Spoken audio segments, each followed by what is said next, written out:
News हट, भारत की खबरें सच्चाई के साथ। महाराष्ट्र के सीएम पर सस्पेंस बरकरार। अमित शाह के आवास पर 2 घंटे चली बैठक बेनतीजा।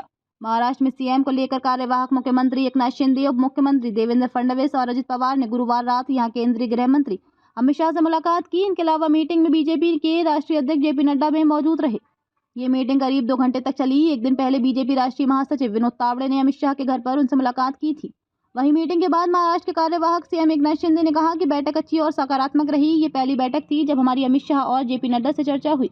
शिंदे ने कहा कि महायुति की एक और बैठक होगी जिसमें फैसला लिया जाएगा कि मुख्यमंत्री कौन होगा। ये बैठक मुंबई में होगी। 2 दिसंबर तक नई सरकार के गठन की संभावना। महाराष्ट्र में 288 सदस्यीय विधानसभा के लिए हुए चुनाव में महायुति गठबंधन ने 230 सीट जीतकर और उप मुख्यमंत्री अजित पवार की राष्ट्रवादी कांग्रेस पार्टी एनसीपी शामिल है। गठबंधन के नेताओं ने कहा कि महाराष्ट्र में 2 दिसंबर तक नई सरकार का गठन की संभावना है।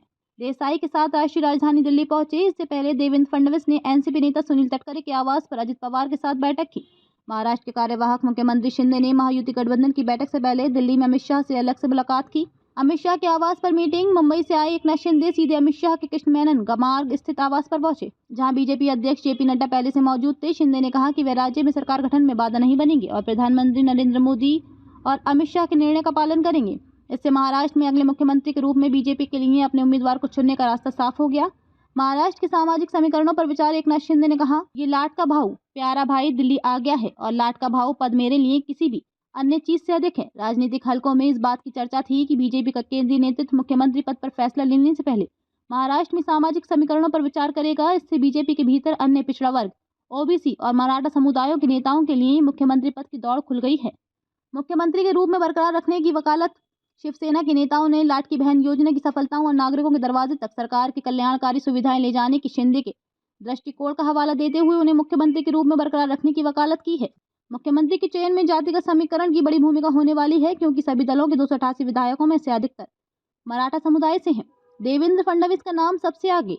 देवेंद्र फडणवीस ब्राह्मण समुदाय से हैं और पहली बार 2014 में मुख्यमंत्री बने थे और फिर 2019 में कुछ समय के लिए फिर से मुख्यमंत्री बने। सूत्रों ने कहा, अगर आरएसएस राष्ट्रीय स्वयंसेवक संघ का हुक्म चलता है तो देवेंद्र फडणवीस के मुख्यमंत्री बनने की संभावना उज्जवल है।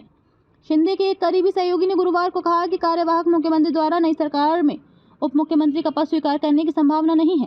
गठबंधन धर्म का पालन शिवसेना के विधायक और प्रवक्ता संजय शिरसाट ने हालांकि कहा कि शिंदे मंत्रिमंडल में शामिल हो सकते हैं। उन्होंने कहा वे शायद उप मुख्यमंत्री नहीं बनना चाहेंगे। मुख्यमंत्री पद पर आसीन व्यक्ति के लिए ऐसा करना सही नहीं है। उन्होंने कहा कि शिवसेना किसी दूसरे नेता को उप मुख्यमंत्री बनाने के लिए कहेगी। वहीं शिवसेना सांसद श्रीकांत शिंदे ने कहा कि उन्हें अपने पिता एकनाथ शिंदे पर गर्व है। उन्होंने व्यक्तिगत महत्वाकांक्षा को दरकिनार करते हुए गठबंधन धर्म का पालन करने का उदाहरण पेश किया है। सांसद ने सोशल मीडिया मंच एक्स पर एक पोस्ट में कहा कि उनके पिता का महाराष्ट्र के लोगों के साथ अटूट रिश्ता है। श्रीकांत शिंदे ने कहा कि मुझे अपने पिता और शिवसेना प्रमुख पर गर्व है।